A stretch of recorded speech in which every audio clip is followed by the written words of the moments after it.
Speaker Punjab assembly का अखलाकियात committee बनाने का ऐलान। स्पीकर पंजाब असैम्बली ने लाहौर प्रेस कॉन्फ्रेंस करते हुए कहा है कि ऐसी इस गंदी रिवायत जो पिछली हुकूमत ने डाली सी ठीक करने की कोशिश कर रहे हैं। मैं आज एक नई कमेटी ऑफ एथिक्स बनाने का ऐलान कर रहा हाँ। यह कमेटी इस गल का तयन करेगी कि किसने किसनों मां बहन की गालियां दित्तियां ते इस कमेटी की रिपोर्ट से जो सज़ा बनती है वह दी जाएगी।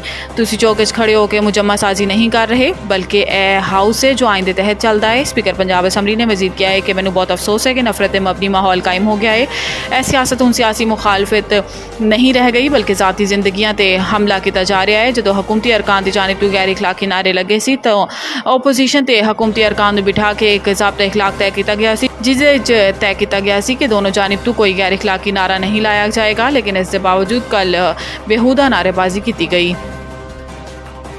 पूरी दुनिया इंतखाबात ते मुअतरिज़ है। PTI नूं इसका मैंडेट वापस मिलना चाहता है। कौमी असैम्बली च ओपोजिशन लीडर उमर अयूब ने मीडिया नाल गुफ्तगू करते हुए कहा है कि विफाकी हुकूमत का बनाया होया नए माली साल का बजट आवाम ते कातलाना हमले के मुतरादिफ है जिसके नतीजे हुण महंगाई का तूफान आएगा। इन्होंने कहा है कि मोहसिन नकवी हुकूमत ने 450 अरब गंदम दरामद की जिदे बहुत कमीशन कमाया गया। काश्तकारां ने अपनी फसल कोड़ियां दे दामा बेची हुण बरामद करन दा आदियां दिता जा रहा है। दोबारा तो पैसा बनाया जाएगा। उमर अयूब का कहना सी कि अमरीकी हुकूमत ने इलैक्शन रिपोर्ट ते पेश की। सारी दुनिया इंतखाबात एतराज़ कर रही है। PTI को ऐसा मैंडेट वापस मिलना चाहिए है। बतौर सैक्रटरी जनरल इंसाफ नहीं कर सकता, इसलिए इस्तीफा दिता।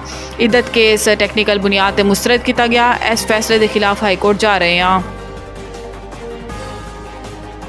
अदलिया एजेंसियों की मुदाखलत रोकने लई लाहौर हाईकोर्ट ने 5 SOPs जारी कर दिते। अदलिया मुदाखलत लाहौर हाईकोर्ट ने बड़ा फैसला सुना दिता। जस्टिस शाहिद करीम ने अदलिया मुदाखलत रोकने लई 5 नुकाती SOPs जारी करते हुए वज़ीर आज़म ऑफिस तो क्या है कि IB ते ISI समेत तमाम सिविल ते मिलिटरी एजेंसियों को हदायत जारी करन कि वह मुस्तकबिल आला अदलिया ते मातहत अदलिया के किसी भी जज या इन्हां दे अमले नूं अप्रोच ना करन।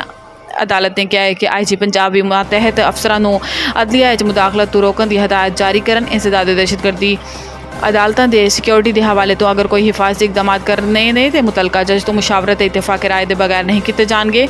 हाईकोर्ट ने हुक्म दिता कि ATC के जजेस अपने मोबाइल तो हर कॉल को रिकॉर्ड करन। जस्टिस शाहिद करीम ने 4 सफ़ात मुश्तमिल तहरीरी अबूरी हुक्म जारी करते हुए हिना हफीजुल्ला को अदालती मुआवन मुकर्रर किया। 8 जुलाई तक अमल दरामद रिपोर्ट जमा कराने का हुक्म भी दिता।